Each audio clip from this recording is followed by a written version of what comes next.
Hey, I'm Anna with Magnolia Mouths Media. Welcome to the MaG Show. Today I'm sitting in Meridian, Mississippi with Leta Palmiter, founder of Illuminations Center for Dyslexia. Thank you for coming and talking to me today. Thank you for introducing me to your beautiful nonprofit and what you do for the state of Mississippi. Well, we try. We were blessed to celebrate 10 years in business in 2023. We were founded in 2013. I worked to found Illuminations because there were children who were not receiving quality dyslexia therapy services that I knew I could help. So I left the public school and founded Illuminations. And it's been a journey. It's been a fun 10 years of ups and downs and twists and turns. And y'all are a nonprofit offering dyslexia therapy. We are. And tutoring services as well as evaluations for dyslexia. Oh, okay. So you can help people get a diagnosis and an IEP. Yes, we can. And you operate on a sliding fee scale. We do. So all families that make less than 200% of the federal poverty limit, so twice the federal poverty limit, will receive some portion of aid to cover services. Then everybody above that pays no more than $50 an hour. So sometimes we can discount that depending on the services. It's still very affordable and in the scope of what it costs to get individualized dyslexia therapy.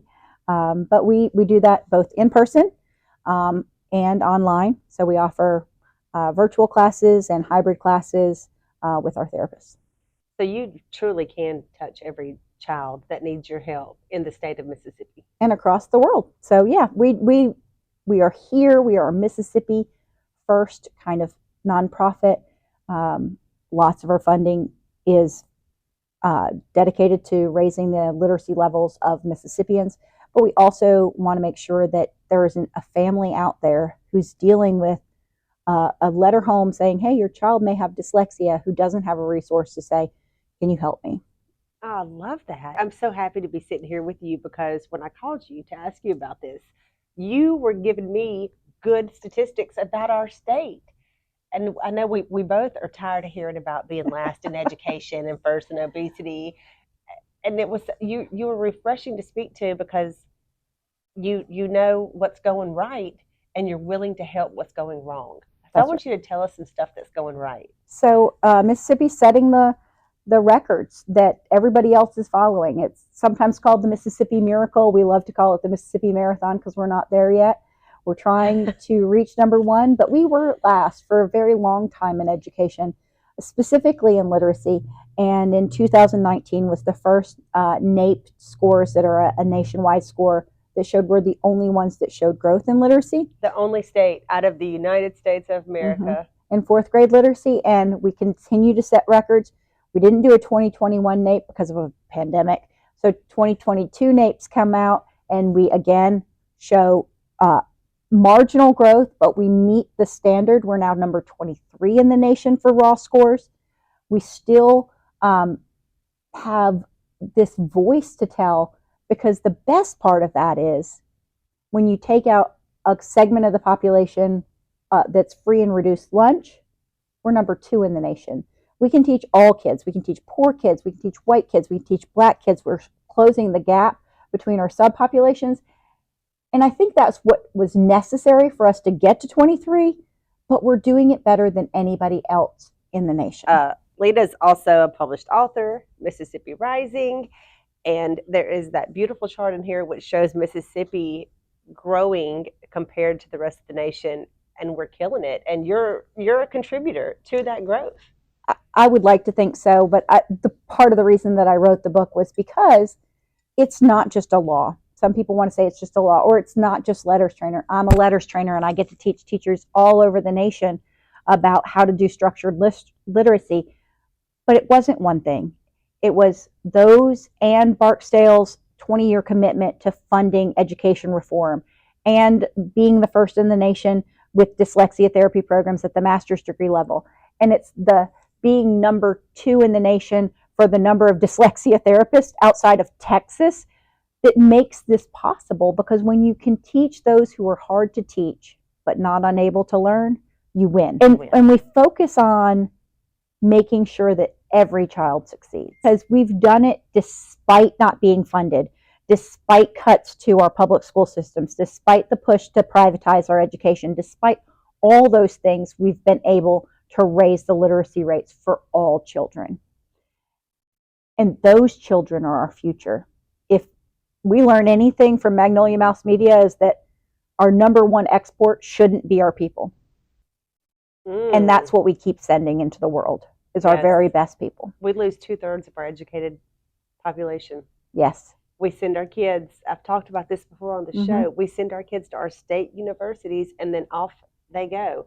And one of the things that I really want to encourage people to do is to stay, make Mississippi home. Yeah, make it home, make it better, all the things. Create something worth having. You know, as we think about economic development, a literate workforce is essential. Literacy is a human right. You cannot participate in our democracy without the ability to read and write. That's deep. Literacy is a human right. I didn't coin that. That would be Dr. Tracy Whedon of Nyehouse. She's one of my mentors and often mentioned in the book. But you must commit to making sure that we can create together. So that brings us to, you know, what we're creating here at Illuminations, and we're creating community. We create readers, we create writers, but we create community. We work together with nonprofits from around our area, from Lauderdale County and surrounding areas. We're the host of a youth nonprofit focused meeting every month.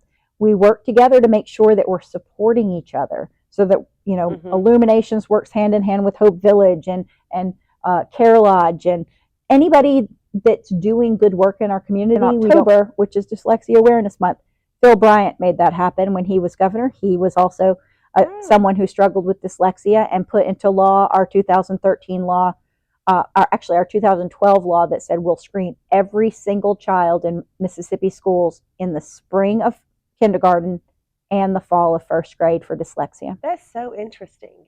And I'm so glad you brought that up, because I feel that provides hope. A man who has coped with having dyslexia became governor. Yeah. The cool thing about dyslexia, I think, some people will call it the gift of dyslexia, but the brain itself is an amazing organ. So we co-opt, all humans co-opt both the speech center of our brain here at the left temple and the occipital region, which is where our vision is. And we take the language network, which is how we learn to speak, and we co-opt that for reading and writing. And we turn letters into sounds and sounds into letters. And for children with dyslexia, that neural network is hard to build. It's more difficult to lay down for a variety of reasons. Maybe it is a speech deficit that then develops into a reading deficit, but most often we find that they're unable to hear the sounds that make up words, and they hear whole pieces, and they're very generally right-brained. So they hear and think in these large chunks, which makes them very creative thinkers. Right. They have other deep ways to think about the world. We'll think, you know, Einstein, or the guy who started Virgin, Richard, whatever his name is. But I mean, all over the world today, you'll find these examples of people who thought differently. Yeah. And that's what made them successful. So we try to think differently about dyslexia. We talked briefly about your history in education and in being a student. And one thing about you is you thought different. You saw what was right to help kids learn, or what was wrong, and you continued to really blaze your own path, and therefore help the path of many.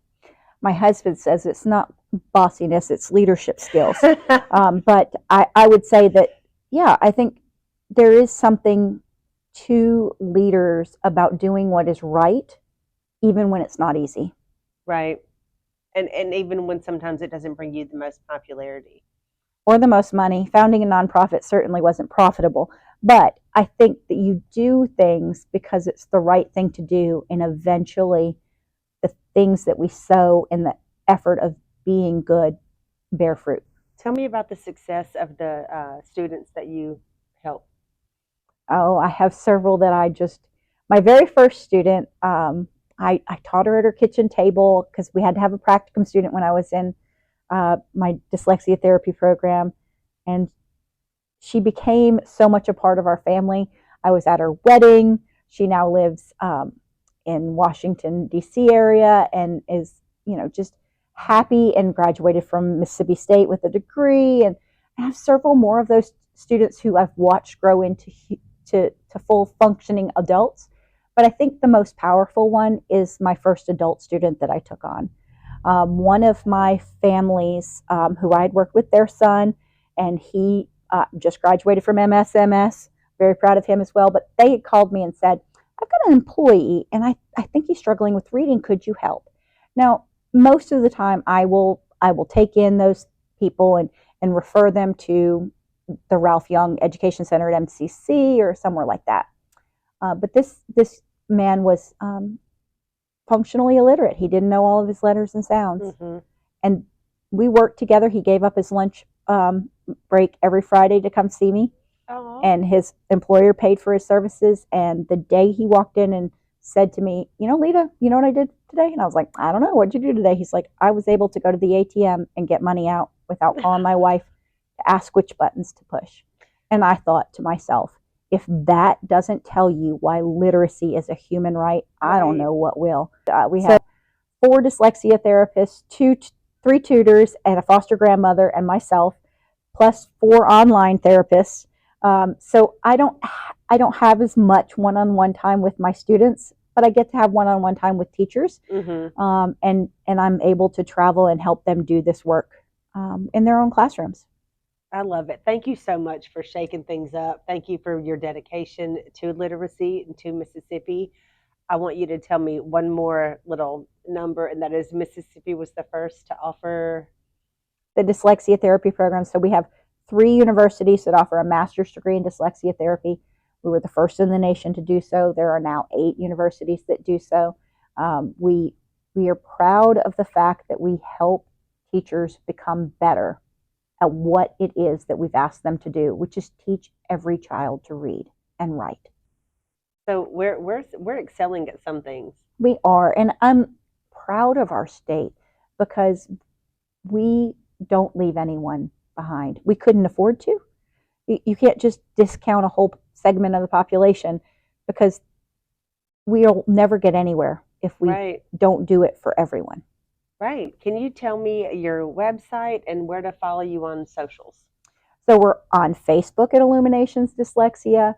We also have a YouTube page with videos to help kids learn how to do their cursive or their letter sounds.